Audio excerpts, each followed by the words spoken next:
Welcome back for season 3. I'm your host, Tiffany Letterly, here with co-host Ken Lyon. And this is Level Up Stronger, the podcast where we dive deep into the intricacies of modern life. Level Up Stronger, the podcast for anyone standing at a crossroads of change, seeking direction and inspiration and a supportive community. If you're yearning for a shift in your life, whether it's personal, professional, or anywhere in between, this podcast is a companion for guidance and encouragement. Today's episode is all about the elusive goal of achieving work-life balance. We've all had those moments where the lines between work and personal life blur. But what does balance really mean in the context of life? Is it an even split of time and energy, or is it something more? Join us as we explore the myths and realities of work-life balance, discuss the impacts of hustle culture, and consider what work-life harmony could look like in our lives.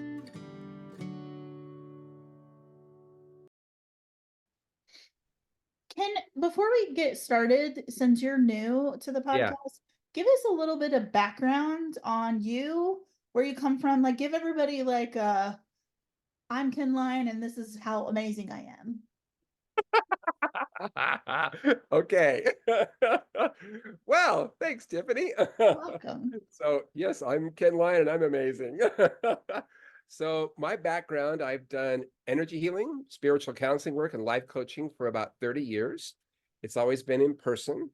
And I've just learned to start going to the virtual realm a few years ago. So, I'm excited about this, my first ever podcast. So, I'm very excited about being part of this. Let's see, my background started really, I guess, from really as a child. I've always had a psychic ability that I've used ever since I was a kid. And when I was really young, 7 years old, I remember a time my mom was hurting in a lot of pain. I wanted to know if I could help her. I thought, well, there's got to be someone I can help her. I didn't know what to do. And I got a healing technique downloaded to me from Spirit about how to help her. So I did this technique on her and she felt better. And I was like, oh, this is cool. This is like magic. So I'm going to start doing more of this. So that kind of launched me on this path at 7 years old. I began doing all this on a more conscious level. And then got explored into metaphysics and Buddhism and Hinduism and Christianity and a variety of different ways that I think spirit is expressing itself in our society and the magic that happens in our lives all the time like that. And I started doing a private practice at that point and helping people with their spiritual growth on their path forward, moving forward. Is that enough? Absolutely. Absolutely. Well, and today we are going to be talking about work-life balance. Yes. We're kicking off kind of the first episode of this season talking about all of the things that people are really struggling with in their lives right now. Yeah. And need help in overcoming or figuring out a way to level up, starting with work-life balance. And so I think that it's a prevalent issue. I believe during the pandemic, when the entirety of our role as an employee and how our employment and life kind of got flipped upside down and shifted, that we saw that there's a lot of things wrong with how work and life intersect, overlap, and function together as a whole, right? So true. Yeah. I think that line kind of got blurred a lot through the pandemic in particular. There was a lot of especially people working from home, being forced to work from home. And all of a sudden that created that clear delineation of going to work, that was your space, you did your thing there, and then you came back. And all of a sudden now that's all kind of mushed together with your home life and your kids in the other room and your partner wanting to do something. And it's all, I think that boundary got very muddied. And one of the things that I've learned about with work-life balance is that it's very important to create boundaries and separate the work life from your personal life. And that I think is an additional challenge because of the remote aspect of working nowadays. For sure. And so, like, life is really the existence of human beings, right? And then balance is a little bit of a misnomer because I think a lot of people have the idea that work-life balance means that everything is in complete balance. And Right. you and I both know, and frankly, most people know, it's never going to happen. It's No. complete bullshit concept. Because in order for something to be balanced, there needs to be an even distribution of weight, enabling someone or something to remain steady. But there's times throughout our lives where work requires more attention, home requires more attention. There is no condition in which the elements are ever going to be equal or in correct proportions. It just doesn't happen because life is existentially messy, right? Yes. I think it's more about adaptability, Tiffany, that you have Sure. to adapt to each situation that comes up. And like you mentioned about sometimes you need to have more focus on your home life because something comes up, there's some kind of crisis that occurs, or a health crisis, or a personal crisis, or a death in the family, or whatever. And that needs more attention than your work life at that point. Or there can be some critical deadline for your job. You know that you need to make sure that all these things have to be taken care of. And you might put the whole life on the back burner for a while. So I Work-life balance always makes me feel like I have to be on this perpetual teeter-totter. think Like it's a like, constant, you know what I mean? Like I just don't know that it's ever in the history of my life or most of the people that I know where it's ever completely balanced.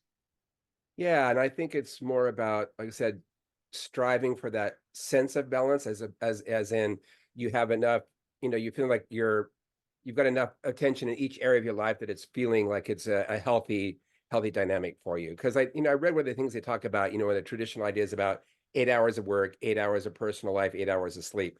And even in that scenario, it's not, that would be a triad, right? It's not like, it's like, we think of balance as like, two and two, right?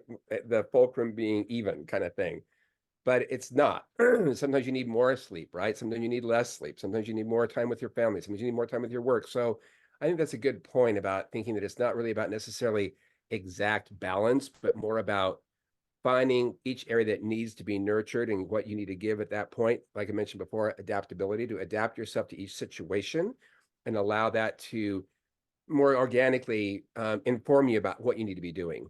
But I'm not thinking of it in the terms of exact equals, like you mentioned. It's Sure. it's more about ratios, I guess is the way I would think of it. Would Okay. be a little more precise way of describing it. Like how much time you need to spend on each thing.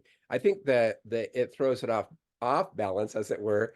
Excuse me, when we have so much going on one area that you neglect other areas of your life. So I think that's where I think a lot of people are feeling that hole right now. One of the Sure. statistics I was reading about was they're saying that people up to 60% of the people in the workforce feel like they don't have a healthy, for the lack of the word, balance between Mhm. their work and their private life, and they realize that that's having negative impact on their personal life, on their health, on their mental health, on their physical health, on their socialization aspects, and it could actually, if you don't take care of yourself and what you're doing with your own life and your own person, that impacts your work ability as well. You end up becoming less productive at work. Some studies were showing that if you work more than 55 hours a week, you're more prone to stress, you're more prone to stroke, and you actually become less productive when you put in more hours because you're starting to Absolutely. burn out. Yeah, for sure. And I think unfortunately, we live in a society of hustle culture Yeah, where yeah, we are pushing people to put in, you know, as many hours as possible or have a side gig or, so you go to work and you spend 8 hours at a job and then you come home and you want to work again. I'm probably as guilty as anybody of that, when I have a super busy career and then I have, 5 or 6 different things going on the side. Like I bought into the hustle culture. And you're oh right, yeah, it leads to major burnout because there's all of these additional expectations and just needs. Like you need the downtime. yeah, I also, because I'm not a parent, I don't come home to kids and having to feed little ones and get the schoolwork done. So my heart goes out to the moms who have careers and the dads, yeah, right, who have careers because like I can't imagine doing all the things that I do at work all day and then having to come home to that second job and career and ever having time for yourself. So yeah, the burnout and the balance and all of this ideal that work and life can ever is a little bit of an issue and that we unfortunately have been cramming this culture as a society on everyone, including that there needs to be this expectation that you live up to now work life balance. So you're like trying to strive towards something that I don't think is ever truly completely achievable because balance doesn't exist. So I want to reframe this topic. And I know you and I talked about this Yeah. instead of us talking about it as work-life balance, it really needs to be more like work-life harmony. Like life, work, personal time, all of that should all be working in harmony together, because there's going to be some times where areas of your life need more attention and more of you. Yeah. So I prefer to think of it as I am the conductor of an orchestra, and I am responsible for all of the different instruments being parts of my life. And at certain times, the woodwind section is going to be louder than the brass section, and so on and so forth. And it's So my job as the conductor to make sure that the music stays in harmony, because when something doesn't, and then you get discord in your yeah, life. And so I had to physically make myself stop thinking of it as balance, because I'm never going to achieve an equal amount of time at work and an equal amount of time at home. There has always been something that had to give. I really like that, Tiffany. I love reframing it as harmony as opposed to balance, as far as what people could strive for, because that seems like a much more achievable goal. And it is acknowledging that different parts of our lives need attention and need more of our time at different phases, depending on what you're going through and what issues are coming up. And I love that idea about the harmonizing, right? And I think the orchestra example is really a beautiful example of that as well. That really sets this tone, like you said. I played a trombone for many years, and I was in bands and all kinds of stuff. And that's exactly right. Sometimes the horn section has the lead, and then sometimes, it's the woodwinds, and sometimes it's the percussion. And so it just depends on what, is happening at that time, but you still all support each other in that process. So I think the idea about creating harmony in one's life where you're supporting the different needs that you have in your life for personal development, for personal things that you find that enrich you and nurture you, that's nothing to do with work, as well as building your relationships with those that you care about, your family, your friends, your pets, your kids, as well as putting the energy, quality time into the work, the space that you are doing. So I love that. I love that idea of creating harmony. I think that's spot on. For me, it has been, because my life has not always been in harmony. And I chose early on to go the career route and work my way up in a company, which meant I was working really long hours.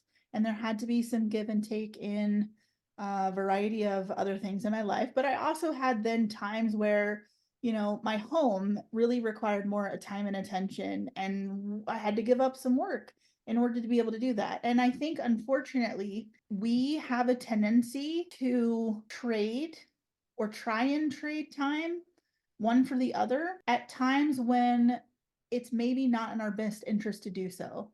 Let me give you an example. I found myself during several parts of a 5-year span sitting on the floor in a hospital room trying to work. So, like, my dad was very sick and I was the primary caregiver. And instead of asking work to give me the necessary time to deal with what I needed to deal with, I felt that the only option for me at that point in time was to keep working, which meant that in large chunks of that time, I was working from a hospital waiting room. I was literally at one point sitting on the floor in Whoa. his hospital room, like writing reports, Oh my which was gosh. insane to me to look back now, Oh my because I God. was trading time that I needed to spend with my dad Yeah. Yeah. for work. Most people fear they're going to be punished if they do any kind of trade-off that affects their career or their work time. Yeah. You are correct. 60% of the people that work are feeling burnt out and do not feel like they have work-life balance. According to a survey from the Mental Health America, more than half of people who responded to one of their surveys say they also do unhealthy things to cope with the workplace stress. And Right. then 2/3 of the people had negatively impacted sleep because of workplace stress and their feeling of imbalance. 75% of them were afraid of being punished for taking a day off to attend to mental health and family issues. And Yes. I had this same feeling that even though I had risen to a certain level of success within my career, I was worried about like being able to take off and deal with what I needed to deal with, therefore creating more imbalance in my life because now I'm trying to cram as much stuff as I possibly could into a day to both be there for my family member and also handle all the responsibilities of my job. Yeah. Did you actually talk with your manager about getting some time off, or is that something you were scared to address? I think at that point in time, I was even scared to ask. Yeah. I just expected that the answer was going to be no, Yeah. and that it would, even if they said yes, it would negatively impact my career. Yeah. So you were scared to even address it at all. Yeah. So then I wonder how many parents are there out there who are afraid to call up their boss and be like, hey, little Timmy is sick today. I can't come in. Yeah. Then what do you do with little Timmy? So this is something I'm very cognizant of now that I have risen to a leadership position within the company, is that I make sure that my employees know that they have the ability to take the time they need to deal with the things. Like I talk about it a lot with them Good. because it was something that was very near and dear to my heart at the time that it was going on. And I realize now I'm in a position to help them understand what work-life balance really looks like, because I didn't have a boss at that point who was personifying the idea of workplace harmony Right. and work-life harmony, because he was a workaholic too. They were all workaholics. Funny story. I can distinctly remember having a conversation with my then supervisor about how she used to take her cell phone into the shower with her Oh my just God. in case she did No. miss a phone call. And I thought that was insane. That's insane. At some point, you have to draw a line, You right? have to. And the only person who's capable, because again, you are the conductor of your own life, right? Correct. You are Correct. the only person who can come up with what you're willing to put up with in your life. Yep. And you're the one that sets the boundaries. You're the one that says, Correct. this is appropriate and this is no longer appropriate. And no, I will not do this. And that's one of the key things about creating harmony is establish boundaries. You have to say no. Absolutely. Another funny story, I literally, and again, these were early days. We're doing much better, by the way, these days than we used to. But I can distinctly remember having to have a conversation with my boss one day about the fact I got a call at like 9:30 on a Sunday and I was sitting in church. Oh I had my to God. get up from the church pew, walk outside, take his phone call, and he was yelling because he was looking for our administrative assistant who had been sitting in the church pew with me. Oh no. And I was like, it is unreasonable for you to call us on a Sunday and Yeah. expect everybody to pick up the phone immediately. You have to No. give people. So part of like, I spent a lot of time in my early career trying to help the supervisors above me understand that the things that they were showing us were inappropriate Yes. in Absolutely. how like the dynamic between employee and employer was. And then now that I'm in that position, I am the one who sets the example for everybody else on like how work and life should be better in better harmony. Absolutely. And that was completely intrusive. I 100%. mean, absolutely. And inappropriate on all levels. It's like, no, you are not their slave to be available 24/7. You have a time that you allot to do work and a time that is your personal time. And sorry, you don't get to go in between. One of the things that I was reading about was suggesting is like, that you turn off your devices. You shut off the work stuff when you have your personal time and you do not make exceptions for that. Because otherwise people will take advantage of that. So you have to 100%. you have to set those boundaries yourself. I got to address something else that came up when you were talking about that, Tiffany, Yeah. is I think also that women have an either additional challenge around that because I think in the workspace, women tend to have to do more, excel more, be better at what they're doing Yeah. than the men, just to be seen as an equal, just to Yeah. stand out. And I could see why there'd be an additional pressure, like with your dad, thinking that you had to Mhm. somehow, be present with that. I mean, I did caregiving for my mom at the end of her life as well. And it was really, it was a beautiful thing, but it was also really intense and very Yeah. stressful, but also powerful. And I also had that same, I was working at the same time. I had to keep working while that was all happening. But they knew, I made it very clear with my managers of my workspace that's like, if something happening and there's something going on, I'm going to leave. In the middle of the shift, I was working at fine dining as a server in a fine dining restaurant. Yeah. But I said, I will walk off the floor if there's an emergency. And I just want you guys to know that because it has to be okay. Because this is how this is going to be. And they agreed to that, and they totally understood that. I only had to do that one time. It happened once that I had to do that. And everybody understood, and they picked up and helped and supported me, and it was all fine. But I also think that was another point I wanted to bring up. I think that it's so important that you do speak to your supervisors or your bosses and bring up that point 100%. prior to it happening, right? Yeah, you need to be willing to have an honest conversation with them. And if they're the type of employer who's not going to be considerate of what's going on in your personal life, then you probably should just look for somewhere else. Look for a different You know what I job. mean? Because there are I good agree. people out there, but there are an equal amount of people who, like the story we just described, they would be in the same boat because they're afraid, like they're in a toxic workplace that Right.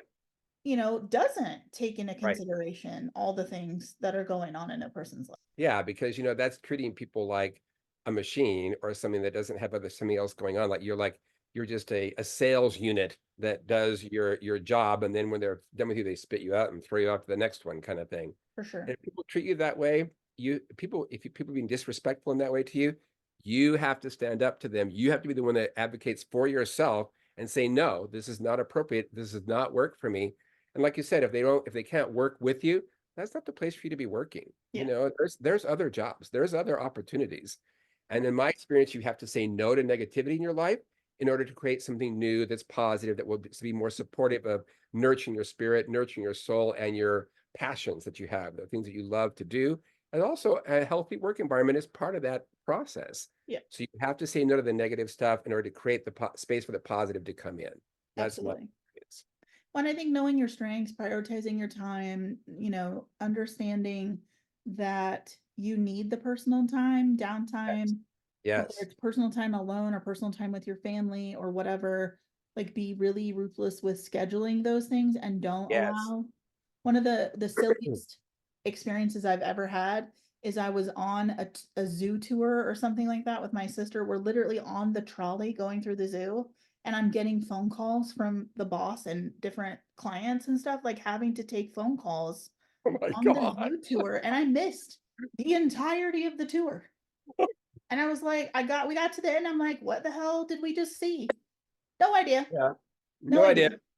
Yeah, you were completely. It was just, and it was so ridiculous after the fact. I'm like, I paid to go to this place and sit in this tour and do all of these things, and I spent the entirety of the time on the phone. Yeah. Yeah. And I would bet that stuff could have been handled later. It did not 100%. be handled right then at that 100%. point. 100% of it we did not have to have the conversation in that moment. Yep. Yeah. Yep. And again, comes back to setting boundaries, right? It was up to you to say Correct. no, or to not even pick up, right? Or to not even respond at all. Or at least say, no, I can't talk right now. I'll call you tomorrow or later on tonight or whatever it might be. Yeah, we'll always be there tomorrow. I actually had this same conversation with my regional manager yesterday because he called me at 6:30. I pick up the phone because I work in an industry where there may be emergencies. We've had some emergencies lately. Right. But he was talking to me about general stuff, and I said, Bud, it's 6:30. Like, we don't have to have this discussion today. Like, we can talk about this tomorrow. It'll still be here tomorrow. Well, I had to move. I said, no, like, your wife, I can see your wife in the background and your kids running around. Like, go do something with them. Get off the phone with me and go eat dinner and go, you know what I mean? Like, if you just want to sit here and chat, I'm happy to just chat with you because we're good friends. But like, it's like this stuff that we're talking about really can wait until tomorrow. Like, it'll still be here tomorrow. It's okay. One of an article I was reading about helping to improve work-life balance, as it were, work-life harmony, is to do exactly that, that you take time to be with your family, to be with your friends, that you go out to eat and do something that nurtures your body and nurtures your spirit. And then you can go back and go to work after that, right? Correct. But like Correct. honor that space that you're in right then. Yeah. And also, I think another point that was really powerful too is about finding the way that your own brain works, how you function. Your own strengths and weaknesses. So like if you're like better in the mid morning, that's a good time for you to do highly, intensive intellectual activity. Then schedule your time to do those things during that time slot, right? And when you're like in the afternoon, when you're kind of feeling a little more, oh, I don't think I can pull it together like that. Then do the things that are more mundane, that are more rote, that don't require as much brain power, but still For need to be sure. done. But you kind of do it more on the on the percolator level, as opposed to like full throttle kind of thing. But to embrace the honor the way that your own mind works and how your rhythms are, and schedule your work productivity around those times, because you'll end up being more productive and you'll be able to be more effective in that way, and also honor your own rhythms. Well, and I think you have to be ruthless also about getting your basic needs met. And I think this Yes. is entirely a problem with most women, especially here in the United States, probably everywhere around the world. We often put ourselves very last in the equation Yep. and go without having our basic needs met. And I think men do this to an extent too, but it Yeah. manifests itself differently Yeah. because men are taught they have to be the provider, they have to go out and conquer and do all of that stuff, Right. and provide for the family. And so, Right. like, this is what leads to men never going to the doctor and never taking care of themselves physically and all of that. So True. they're doing the same thing.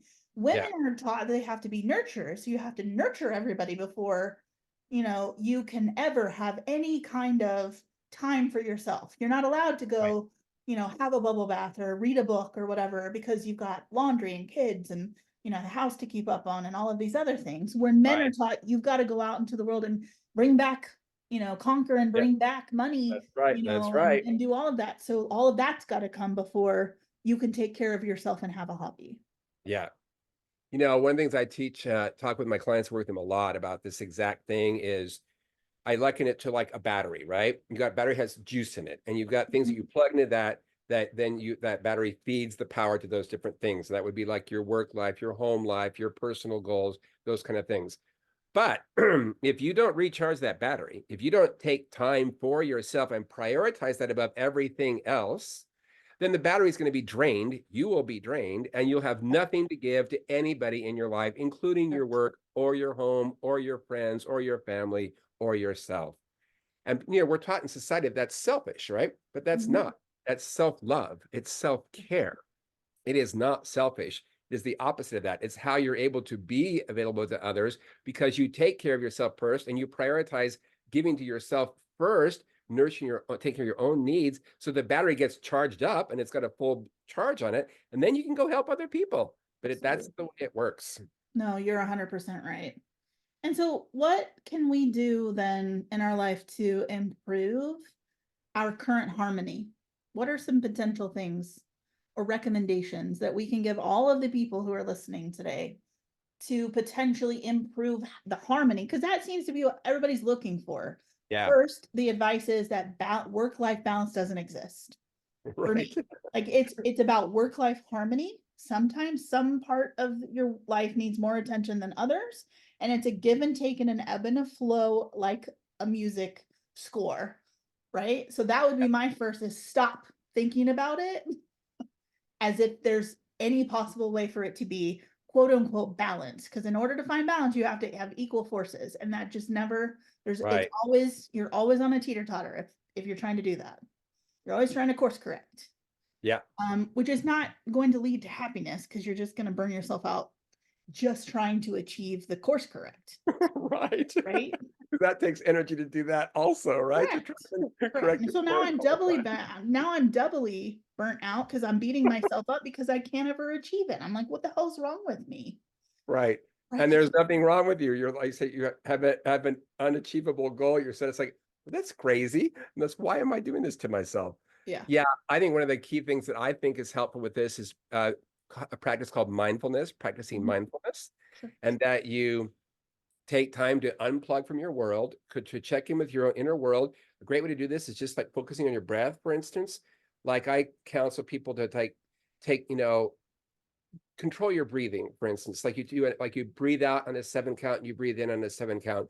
You do that 3 times in a row. You just take a moment to just pause and put everything on hold and check in with what's going on with your emotions and your physical sensations that are happening in your body, and let yourself kind of like, okay, what am I doing right now? Am I feeling really stressed? Am I feeling overly, am I feeling out of it? Do I feel like can I be present right now in this space?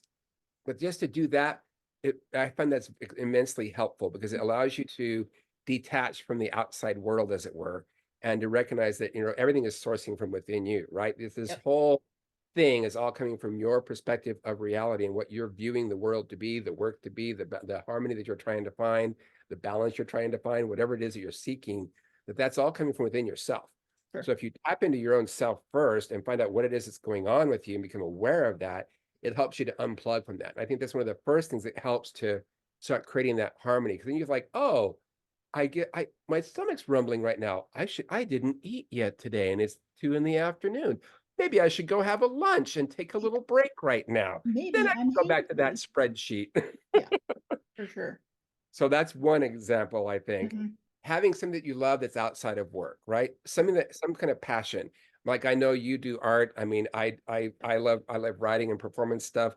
So we have you have something that nurtures your soul, right? Nurtures your Yeah. spirit. And sometimes those blend and there actually is part of work elements that come together, which is great. And sometimes they don't. But either way, that you do that thing outside of the workspace, right? Yep. That you have that where you something that you engage that in yourself and your own personal wants and needs, because that helps you grow as a person, as a spiritual being, as a human being. And then you're much more able to create that harmony in your life when you recognize that that part of you is being taken care of and nurtured as well. Yeah.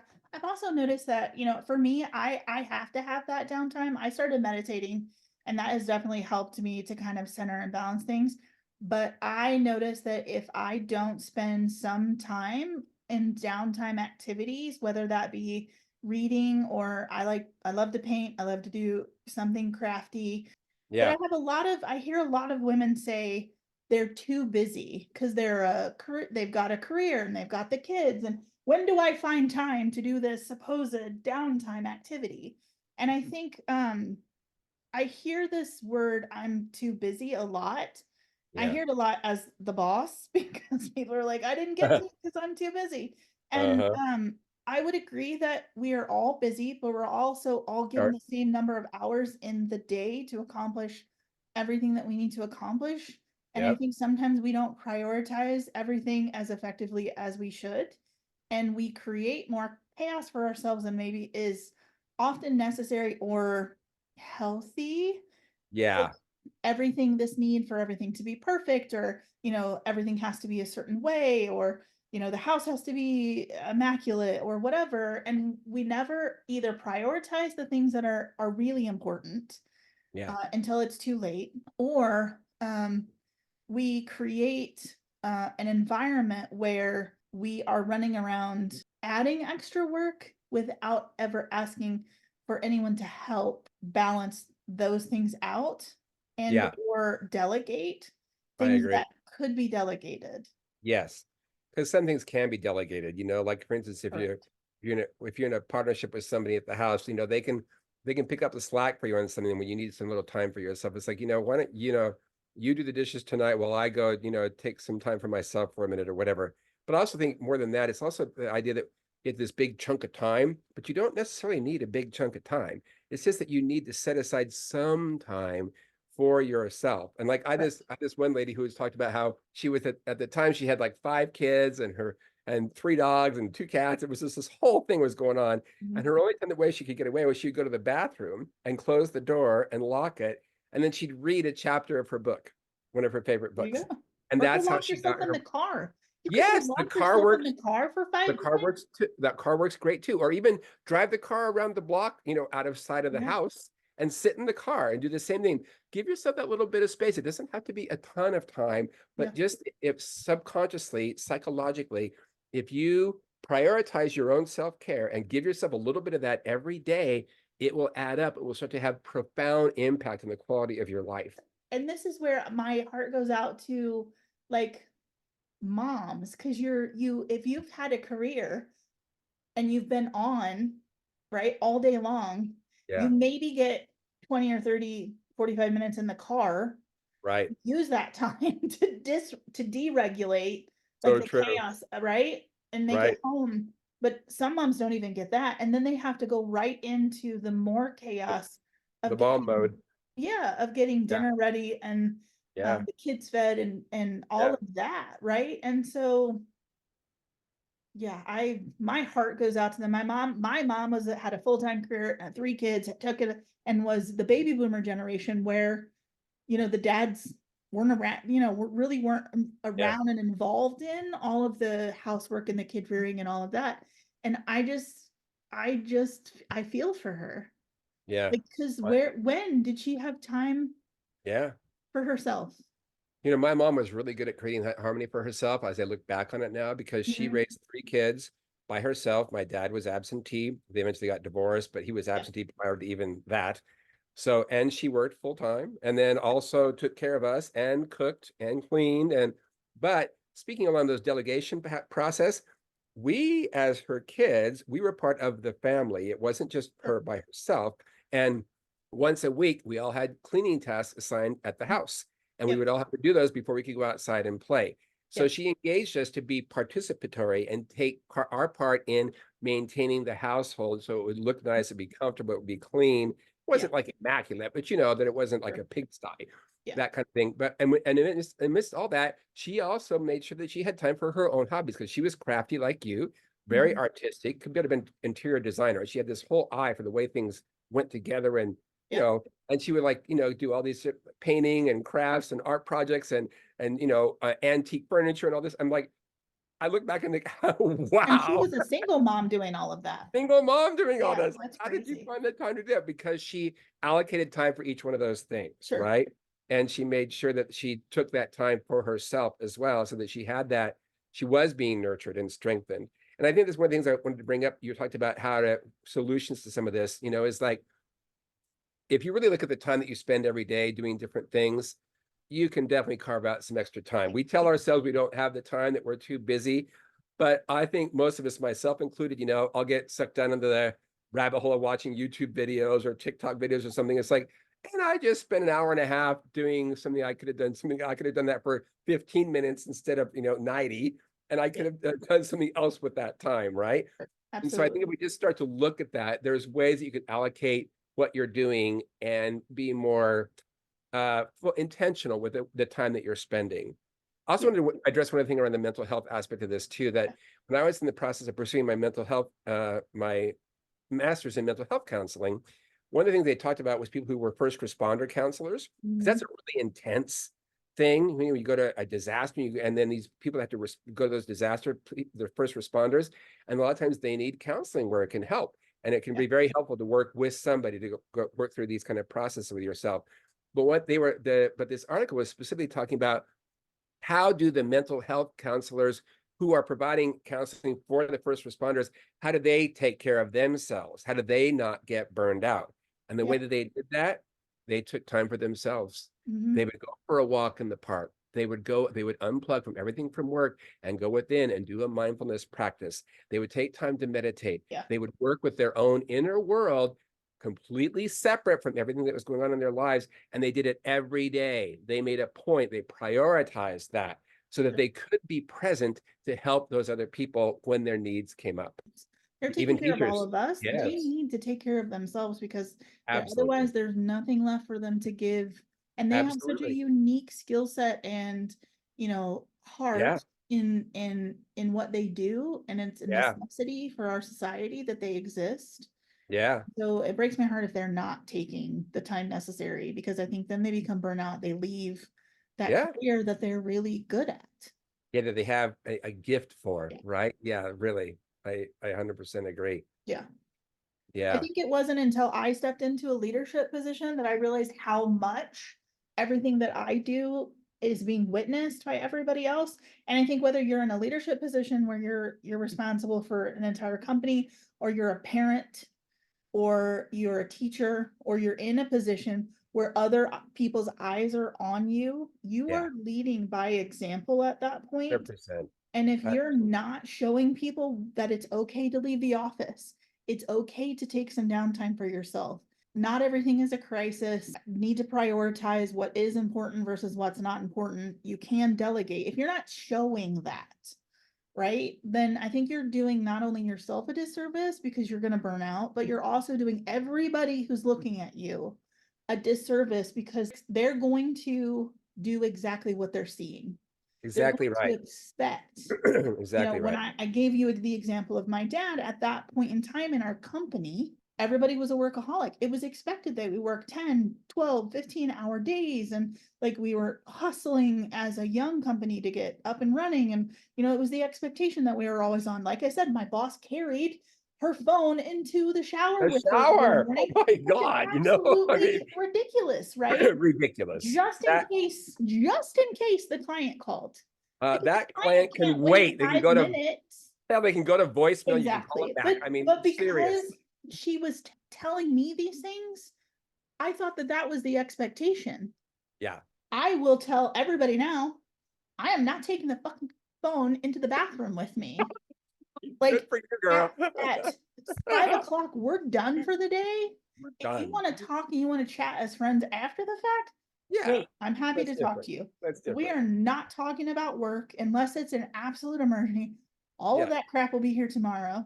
Yes, it And will. and I'm amazed also as a leader when somebody has like a crisis in their personal life. And because I went through a 3 to 5 year period where I was in constant crisis with my dad's health care, Yeah. that like I am very quick to jump on telling my employees, you go take care of yourself first. The only Good. thing that So matters good. in that moment is that you go take care of your family and deal with what you need to deal with. We will make sure that work is taken care of. I don't want you to have to worry about it. Even if That's so that means powerful. I will physically be doing the work for you, I want you to take whatever is necessary to deal with your time so that you can handle your stuff because that's my responsibility to show to them what true leadership and the example of how we should be Yes. living our lives. Yes, I 100% agree. And that's such a powerful point that you bring up, that Yeah. people learn by example. How are you conducting yourself in your own life? Yep. That is what they're going to mimic and follow, just like kids do with parents, right? When they're Correct. growing up. You Correct. look at more than what's being said to you, you look at what they're doing, right? How are they actually showing up in real life? Yep. And they follow by example. I mean, I remember that when I was the president of a nonprofit organization, and it was the first ever Pride event that had happened in the town I was living at, and I was one of the founders and president of that organization. And I realized that when I went out in public, that I was representing that organization, Yep. even when I wasn't working, even when I wasn't doing that specific work. I'm going out to taking mom out to brunch, for instance. Yep. But everybody knew who I was. And so how I behaved, how I conducted myself, the way I was living my life Yep. reflected back on that in that space because I was a leader in that position. And so it was just being aware and cognizant of that. I didn't have to do anything special per se or anything, but just being aware that the way in which I'm living my life, that shows other people how to live their lives, right? And how that can be to lead by example, right? Yep. And I think people really don't realize how powerful that is. They think they have to do something much more, demonstrative than that necessarily. And it really not, a lot of times it's not the case. It's just Yeah. living your life, being what I call walking your talk. Yeah. You live your own personal truths. You're authentic with who you are in your life, in every area of your life. And that has extremely powerful impact on raising the resonance, the vibration, or everybody around you when they see that and they're like, oh, if you can do that, well, then I can do that. It's like, that's Yep. exactly right. That's correct. Absolutely. And that's exactly what you're fostering in your position right now too, Tiffany. Yeah. So that's I, wonderful. I am Wonderful. dedicated to showing people that you can have harmony and that things get real simple when there's a family crisis or something going on, because that needs to be your priority. Yep. And I am dedicated to making sure that as a company that we set a better culture around understanding that people need that harmony. Because if I don't provide that balance, balance, harmony, whatever you want to call it, in the career and the workspace, so that they have the ability to shut off and handle home life or deal with whatever Yes. needs to be dealt with Yes. and not be burnt out, then I have done a disservice to the entirety of the team. I'm not just doing a disservice to myself, but I'm also doing a disservice to the couple hundred people that are in my company, Right. times 4, because they Yeah, all have families, and I have that, the impact flows down, it does. And in right? fact, even for the entire workspace, the entire culture of the workspace in general, Sure. how that's going to change on a societal basis is by making those changes individually and Correct. implementing them, and then and doing that in your daily life. And as more and more people do that, you end up having this, catalytic event where suddenly that the whole dynamic shifts, right? And then the Yep. consciousness about the workspace and the work-life harmony starts to become a priority because they realize that's the thing that is going to make the difference in the quality of work that's produced, as well as the efficiency, as well as the self-care. And that's all bound together. It's not this separate thing, but it's like it's a blend, a merger of those things. And it all starts with me.